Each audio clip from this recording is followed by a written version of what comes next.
Graças a Deus, meus irmãos, vamos ficar de pé. E assim que você estiver em pé, abra a sua Bíblia, no Evangelho segundo escreveu Mateus, capítulo 5. Evangelho de Mateus, capítulo 5. Vamos ler os versos de número 1 até o verso de número 3.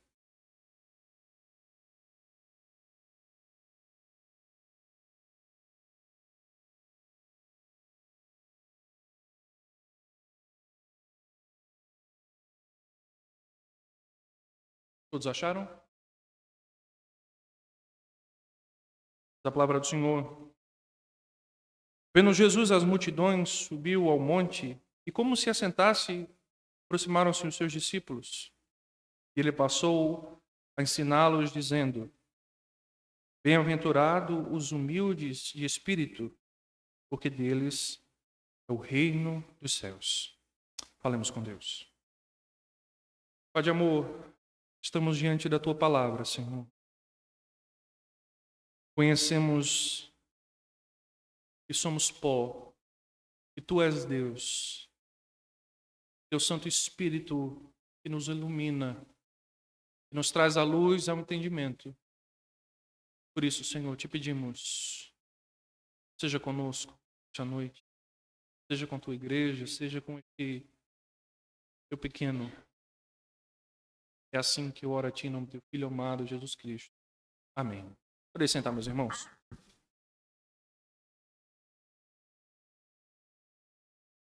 Meus irmãos, o Sermão do Monte, como os irmãos bem sabem, é a narrativa, o sermão mais longo de Cristo. Este sermão de maneira prolongada.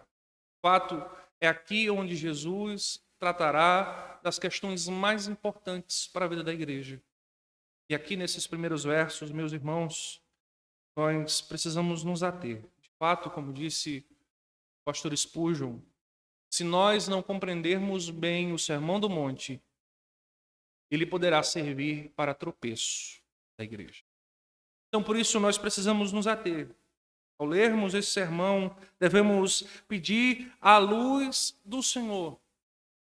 Porque, meus irmãos, ao contrário de que muitos dizem, Jesus não está aqui tratando de elementos para a salvação. Jesus não está tratando dos meios, mas Jesus está aqui respondendo a seguinte pergunta: quem são os salvos?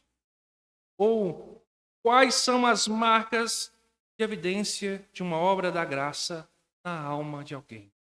E a partir desse verso, o Senhor está tratando por diversos temas. E aqui ele está falando daquilo que nós chamamos de bem-aventurança. A Bíblia está repleta do termo bem-aventurança. Na Antiga Aliança ou no Antigo Testamento, nós temos 9 citações acerca de bem-aventuranças. A mais conhecida delas é aquela que nós encontramos no livro dos Salmos, capítulo 1, verso 1. Bem-aventurado o homem que não anda no conselho dos ímpios, não se detém no caminho dos pecadores, nem se assenta na roda dos escarnecedores. Quando nós entramos para o Novo Testamento, nós temos mais citações, cerca de 26 menções. Curioso, porque é Cristo que inaugura o sentido real do que significa ser bem-aventurado. Aquilo que se era compreendido como uma simples bênção derramada sobre a vida de alguém, pelo sacerdote. Em Cristo, a bem-aventurança recebe o seu real sentido máximo. Jesus, à luz dos homens, esclarece o real sentido do que é ser bem-aventurado.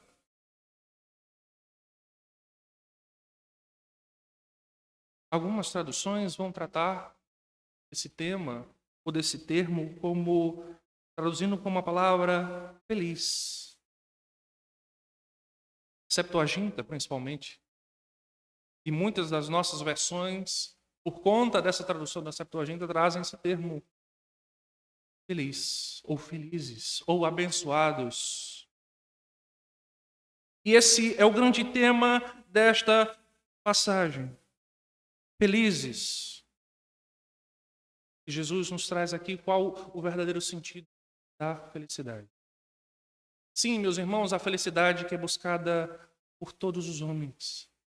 A felicidade ou a busca pela felicidade é algo tão importante que ela passou a fazer parte da Constituição americana.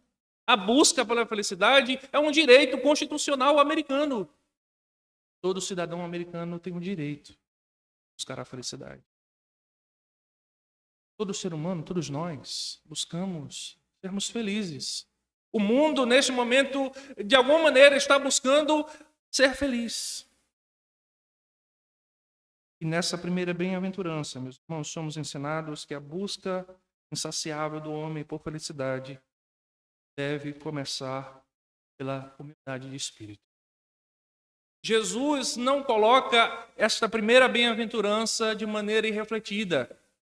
Jesus quer nos ensinar, meus irmãos, que a humildade de espírito é a base na qual será construída toda a vida cristã. É a partir da bem-aventurança, da humildade de espírito, que o crente receberá todas as outras bênçãos e estabelecerá em sua vida todos os princípios que virão. Por isso, Jesus trata dele como o primeiro templo. O puritano Thomas Watson diz: a humildade de espírito é a própria base e alicerce de todas as demais graças que se seguem. Ou seja, meus irmãos, se não estabelecermos bem este primeiro princípio na vida cristã, essa primeira marca, esse primeiro viés da vida cristã, daqueles que são eleitos, daqueles que são chamados segundo o amor de Jesus Cristo, todas as outras serão mal compreendidas. Em outras palavras, querer a graça de Deus sem a humildade é como querer se alimentar de fruta sem ter antes plantado a árvore. Por isso, meus irmãos, busquemos com atenção a palavra do Senhor todos os dias. Mas, meus irmãos, a grande pergunta é: o que Jesus quer dizer por humildade de espírito? E, meus irmãos, essa é a grande questão. Porque para nós é impossível alcançar esta informação. Eu e vocês, sozinhos, não conseguimos alcançar o que é ser humilde, a não ser que Deus, no seu alto e sublime trono, abra o nosso coração e nos revele quem nós somos de verdade. Jamais eu e você saberemos o que é ser humilde. Precisamos do auxílio de Deus a nos iluminar, a tirar as escamas dos nossos olhos, a nos mostrar a nossa verdadeira face, a nossa corrupção, a nossa queda, a nos mostrar que nós não somos bons. Muito pelo contrário, nós somos maus, nós somos terríveis.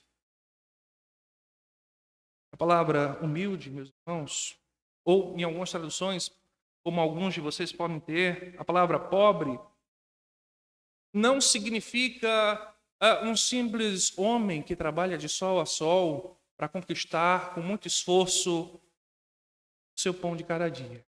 Não, Jesus não está apenas se referindo a isso. Esta não é a pobreza de espírito ao qual Jesus se refere. Alguns, na Idade Média, tentaram buscar esses princípios abandonando as suas riquezas, se tornando monges, indo morar em cavernas, abandonando suas famílias, em busca de um tipo de santificação por uma mal compreensão da palavra de Deus. Não é desse tipo de pobreza que Jesus está se referindo. Jesus está falando aqui sobre uma condição mais profunda, mais alarmante, mais preocupante, que não pode ser limitada, meus irmãos, por questões financeiras, por ganhos, por capacidade de aquisição sobre aquele que tem ou não. Jesus está indo além desses pensamentos mundanos, pois Jesus está apontando para alguém em condição de miserabilidade. Jesus está apontando para alguém que não tem qualquer esperança de capacidade de alcançar algo para a sua própria vida e salvação. Alguém que reconhece dentro de si que não possui nada. Um miserável. Um desgraçado, desprovido de graça. Alguém que não é capaz de possuir ou conquistar com sua própria força e esforço as coisas mais básicas, mais importantes da sua vida. Então, meus irmãos, o que é ser humilde de espírito? Em primeiro lugar, Jesus de fato está aqui se referindo a um estado e um nível de autopercepção profunda. Repito, essa autopercepção profunda só é possível pela iluminação do Espírito Santo na vida do crente. Por isso, meus irmãos, Jesus não está falando aqui com ímpios. Lembrem-se, quando nós lemos os primeiros versos, Jesus está falando aos discípulos que se aproximam. Naquele tempo, os professores se assentavam em cadeiras e os alunos ficavam em pé, ouvindo, questionando em momento oportuno. E aqui Jesus está se fazendo como o professor perfeito, aquele que irá ilustrar e ensinar tudo aquilo que é essencial para os crentes. Então, meus irmãos, essa autopercepção é necessária. É algo que deve estar na vida daquele que se diz crente. Então, os humildes que Jesus tem em vista aqui são, na verdade, aqueles que entenderam o seu verdadeiro estado de absoluta depravação. É aquilo que o profeta Isaías se refere como trapo de imundície. É a percepção que Isaías tem diante do templo quando ele vê a glória de Deus. Eu sou um pecador miserável. Essa percepção é aquela que Pedro tem diante do discurso pesado de Jesus, lá em João capítulo 6. Quando todos se afastam de Jesus e Jesus os questiona, olha, e vocês não vão também não? E Pedro, iluminado pelo Espírito Santo, Senhor, para onde iremos, se só Tu tens as palavras de vida eterna? Essa percepção, Senhor, nós não podemos ir para outro lugar, porque é o Senhor que nós precisamos. Jesus, nós não temos nada. O Senhor tem tudo. Thomas Watson diz que antes de nós tornarmos humildes de espírito, nós não temos a capacidade de receber a graça. Aquele que está ensoberbecido com o conceito da sua própria ganância, da sua própria excelência, da sua própria suficiência, não possui condições de se achegar a Cristo. Há uma barreira para aqueles que estão cheios do seu próprio ego. Eles não se apercebem necessitados, eles não se apercebem carentes. Por isso, eles não têm condições de receber a Cristo. Em segundo lugar, meus irmãos, ser humilde de espírito significa que o cristão, o crente, aceitou o seu verdadeiro estado, não de imponência, mas seu estado de servo, ou melhor, o estado de escravo. Meus irmãos, o primeiro credo, ou um dos primeiros credos da igreja, era Jesus é o Senhor. Jesus é o Senhor.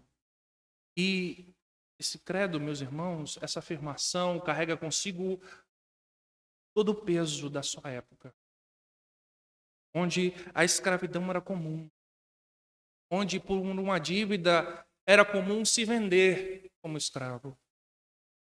O escravo, ele não tem direitos, mas ele tem o seu senhor. O escravo é sua vida totalmente, ou tem a sua vida totalmente devotada ao seu senhor. O escravo vive para servir. O escravo tem o seu senhor como o seu único bem. Os primeiros cristãos devem ter se considerado escravos que pertenciam a Jesus Cristo. Meus irmãos, hoje vivemos num ambiente onde o termo escravo carrega um grande peso. Nós vivemos em contexto onde o simples fato de falar essa palavra pode gerar algum tipo de cancelamento nas redes sociais. Servir ao Senhor é o melhor bem que alguém pode ter. Servir a Deus com toda a sua vida, com tudo aquilo que Ele é confessar para o mundo que Deus pagou um preço altíssimo por ele. E Deus, na sua infinita graça, deu seu Filho Jesus Cristo para comprar um povo.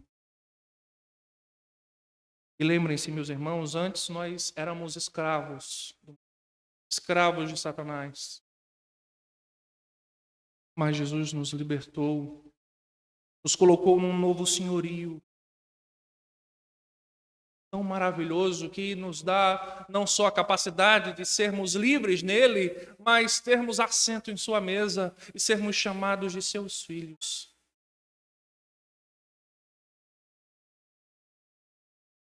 Nós, meus irmãos, os crentes, aqueles que foram devotados ao Senhor, aqueles que foram alcançados por Jesus Cristo, não pertencem a si mesmos. Essa história de o corpo, minhas regras, tudo é meu, tudo é meu. Porque o crente, escravo do Senhor, servo do Senhor, não tem condições de fazer trocas. Não tem nada que possa oferecer ao Senhor em troca da sua vida. Ele reconhece a sua total fragilidade. A obediência é um sinal indispensável para esses crentes. É a única coisa que se pode fazer diante de um Deus Todo-Poderoso que decide ter como servo. É obedecê-lo enquanto eu viver, com todo o meu fôlego. O alemão Dietrich Bonhoeffer entendia que os verdadeiros humildes reconhecem a sua própria falência espiritual. Tendo contemplado a bela santidade de Jesus, os humildes de espírito ficam impossibilitados de considerar algo melhor que não o Senhor. Eles se tornam impossibilitados de se enxergarem como melhor do que os outros. E ele, meus irmãos, tem uma proposta excelente para que nós possamos analisar se de fato nós temos o nosso coração humilde, temos humildade de espírito em nossa vida. Veja, se o meu estado como pecador me parece de alguma forma menos mal ou menos detestável quando comparado com o pecado dos outros, então, na verdade, ainda não reconheci que sou pecador. Vejam que ferramenta tão fácil. Pare para observar agora sua vida e compare com a de outro que você sabe que está em pecado ou que fez alguma coisa que para você foi reprovado. Será que você se considera melhor do que essa pessoa? Será que o seu pecado é menos destrutivo do que o do outro? Observe. Pois, meus irmãos, o amor fraternal pensará em inúmeras situações ou atenuantes para o pecado dos outros. Somente para aqueles que verdadeiramente são humildes de espírito, o seu próprio pecado é que não possui nenhuma justificativa. Em outras palavras, para os meus irmãos que cometerem pecados, eu sempre devo oferecer o perdão e a possibilidade de ser alcançado por Cristo. Mas o meu pecado é sempre gravíssimo.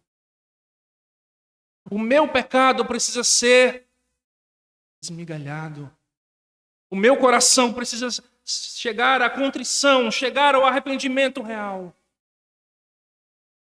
Para Bonhoeffer, nós precisamos reconhecer esse estado.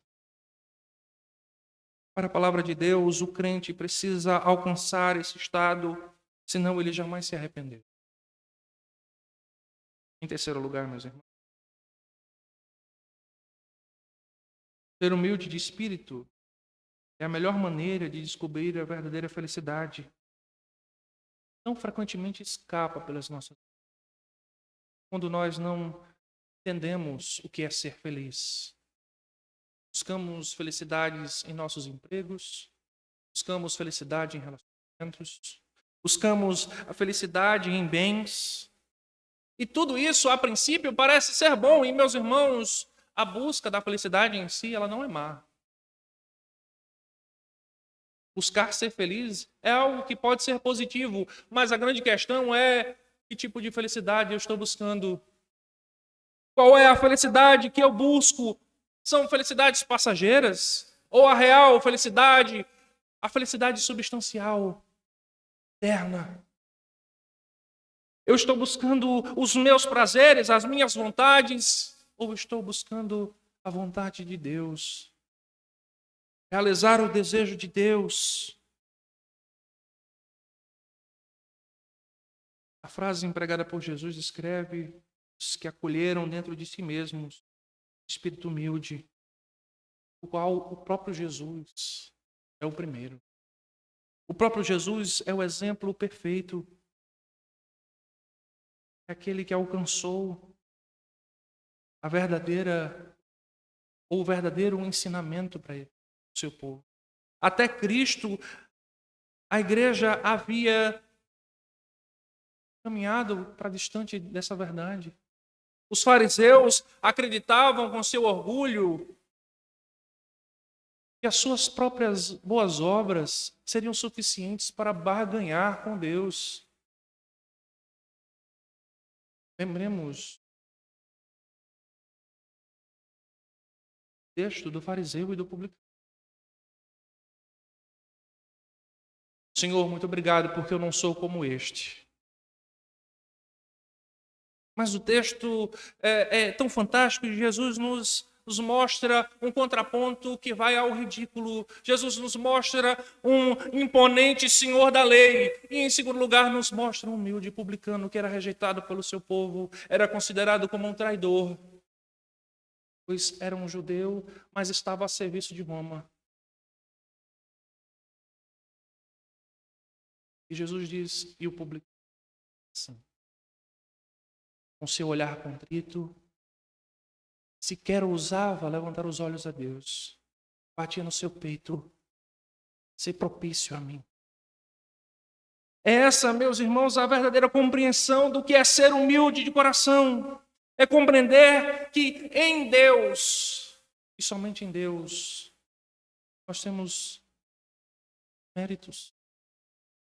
O próprio Jesus disse, sem mim, nada podeis fazer. E essa humildade, meus irmãos, somente pode ser aprendida uma comunhão real com Cristo. Não é possível aprender humildade nas academias. Não é possível aprender humildade estudando os grandes filósofos. Não é possível aprender humildade vivendo uma vida meramente religiosa. Não é possível aprender a verdadeira humildade com Cristo, que oferece para nós, meus irmãos, o verdadeiro ensino para aqueles que aceitam com paciência o seu jugo suave e carregam consigo o seu fardo leve. Pois, meus irmãos, o espírito humilde não se trata de um penduricalho, de um crente pode ou não ter, ou pode ou não usar. Essa situação não combina com humildade. Eu prefiro ser egocêntrico. Na verdade, meus irmãos, ser humilde de espírito é a essência da nossa vida. Parece ser algo simples, eu vou dizer, mas não é possível ser crente sem humildade. Não é possível conviver com Cristo e não ser humilde. Não é possível conviver e ler as Escrituras e não ter um coração humilde. Um crente que não é humilde, ele é qualquer outra coisa. Ele está lendo qualquer outra coisa, menos a palavra de Deus. E para aprender essa humildade, meus irmãos, o próprio Cristo se deu comunhão. E essa comunhão é inseparável. Isso que Jesus está falando a crentes. Está falando com ovelhas e não com bodes. E estes estão em comunhão com Ele. Estes humildes estão em uma íntima relação com Cristo.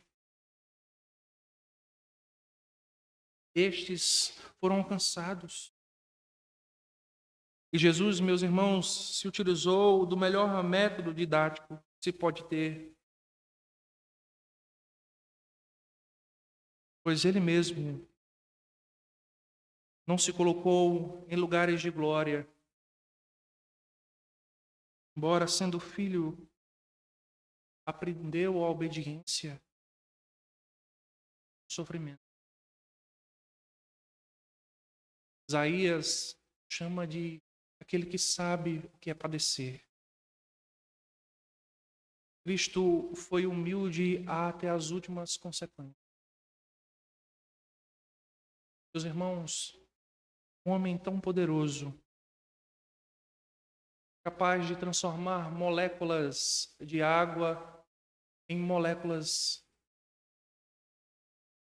Um homem que é capaz de trazer o morto à vida com apenas algumas palavras. Cristo poderia fazer tudo aquilo que o Pai fez e fará. Cristo tem toda a soberania do Pai e assim mesmo se fez servo. Assim mesmo serviu aos outros. João registra o exemplo, maior contrição de Cristo, quando ele toma uma vasilha de água e lava os pés dos seus discípulos, sabendo que no dia seguinte iria passar por uma terrível agonia e vergonha. Mas ele deixou de lado sua agonia pela cruz para desempenhar um modo prático de seus servos. Poucos dias antes, meus irmãos, em Mateus capítulo 20, Jesus já havia procurado imprimir na mente dos discípulos esta verdade. Os irmãos se lembram? Ou será o maior? Jesus lhes responde: quem quiser tornar-se grande entre vós, será isso que sirva. Meus irmãos, só a bacia e a toalha nas mãos de Jesus já causou grande surpresa. Pedro se recusa a princípio, pois essa ação é a mais vil. É aquele que o mísero escravo da casa serve àqueles que chegam de viagem, limpando seus pés empoeirados. Jesus toma essa posição. Logo à frente, Jesus faria uma ação ainda maior. Aquilo que vai imprimir no coração dos discípulos o que de fato é ser servo e ser humilde. É a cruz.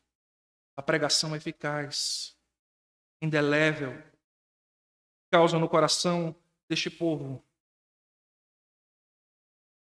É a verdadeira humildade.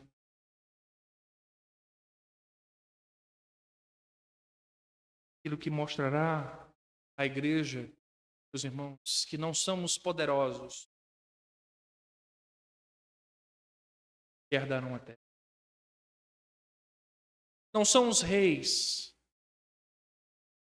mas os humildes, os desprezados, mas aqueles que refletirão o coração de Deus. E assim como o Cristo nos deixou exemplo, assim nós também devemos fazer. Assim como Cristo fez, nós, meus irmãos, também devemos fazer, pois Ele é o nosso exemplo maior. Muitas vezes, meus irmãos, nos faltam exemplos, nos faltam seguir, como nos referir em determinado momento, mas Cristo nos deu o exemplo maior. Ele é a verdadeira fonte da qual, meus irmãos, eu e você temos acesso a recolher sempre sede e fome. Ele é o pão do céu.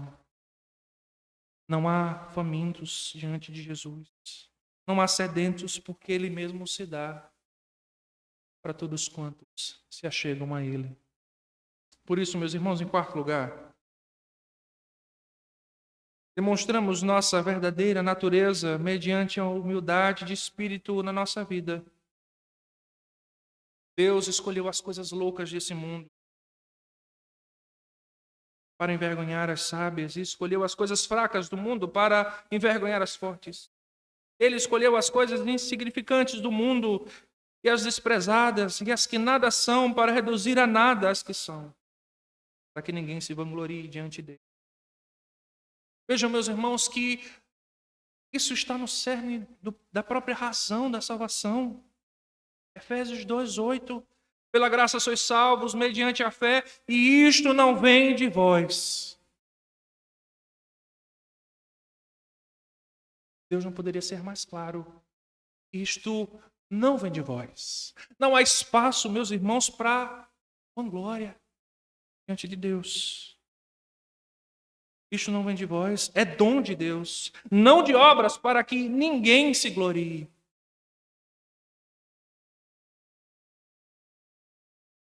Foi o mesmo Jesus que afirmou que é estreita a porta e apertado o caminho que conduz para a vida, e são poucos os que acertarão com ela. Isto, meus irmãos, implica dizer que a verdadeira humildade é um artigo raro, possível de ser encontrado na humanidade, mas que em Cristo é abundante. Somente em Jesus Cristo, eu e você, ser verdadeiramente humildes. Só em Jesus Cristo, eu e vocês teremos os nossos corações quebrantados. Pela nossa própria razão, nós estaríamos nos louvando, nos adorando. Mas Cristo deixa bem claro que no seu reino não há lugar para egocêntricos, mas para humildes de coração. Paulo também ressalta a humildade de Jesus como modelo para a vida cristã. Filipenses, capítulo 2, a partir do verso 5. Tende em vós mesmos o sentido de que houve também em Cristo Jesus, pois ele, subsistindo em forma de Deus, não julgou como usurpação ser igual a Deus, antes, a si mesmo se esvaziou, assumindo a forma de servo.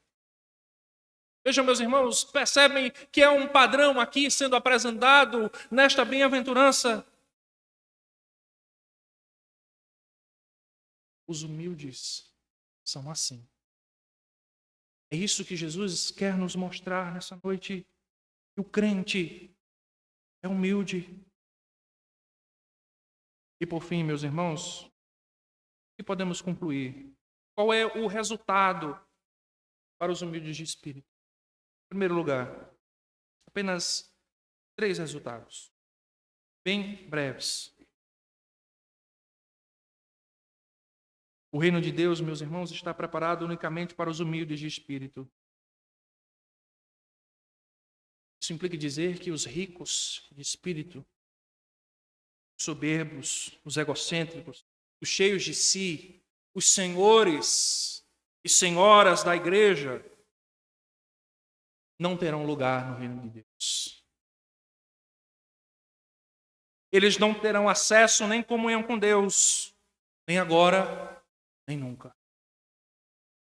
Aqueles que se deixam levar por sua própria vaidade não terão acesso a este reino prometido.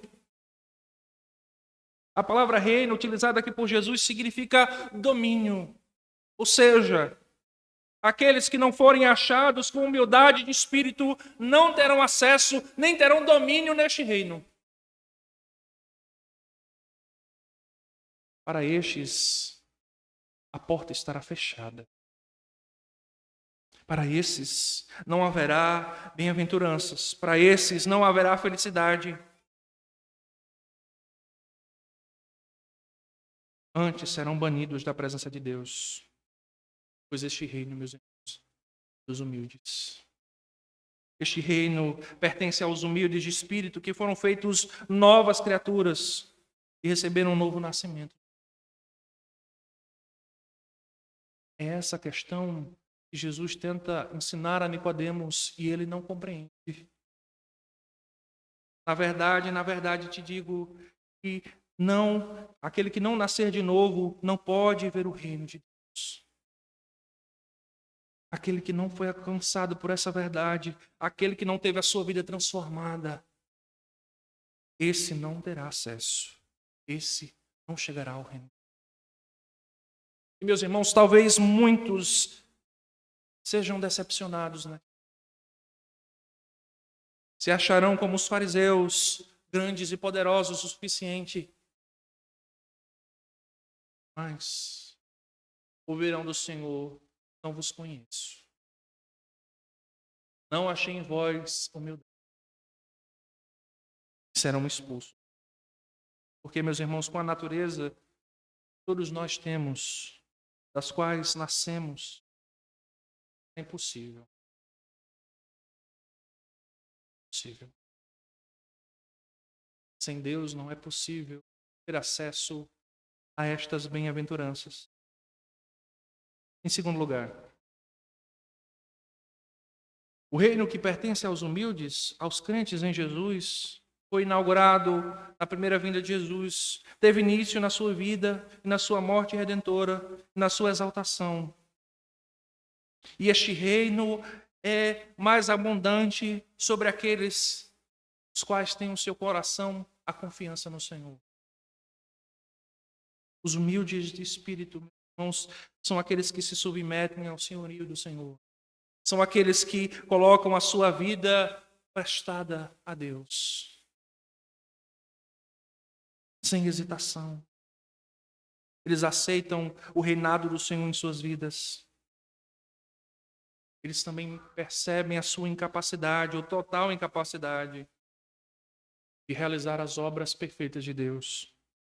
Por isso, o verdadeiro humilde de coração busca o reino de Deus, tanto pelo conhecimento da sua vontade, tanto pelo conhecimento da sua palavra, como para receber de Deus o auxílio para realizar todas as coisas.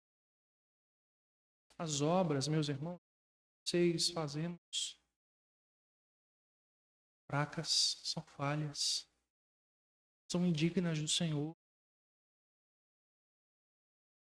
Elas são exaltadas apenas por conta de Cristo, que nos auxilia em cumprir a vontade de Deus.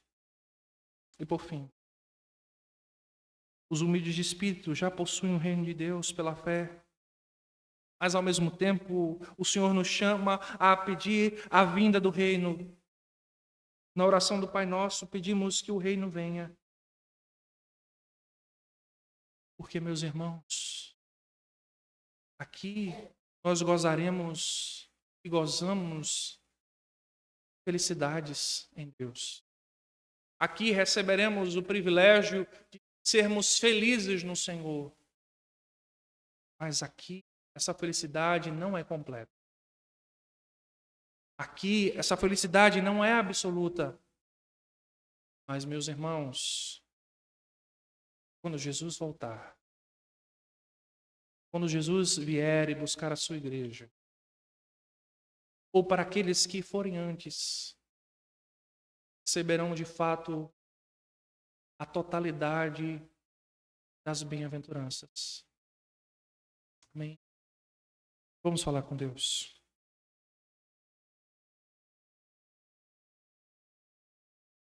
Por Deus, se temos vivido uma vida orgulhosa,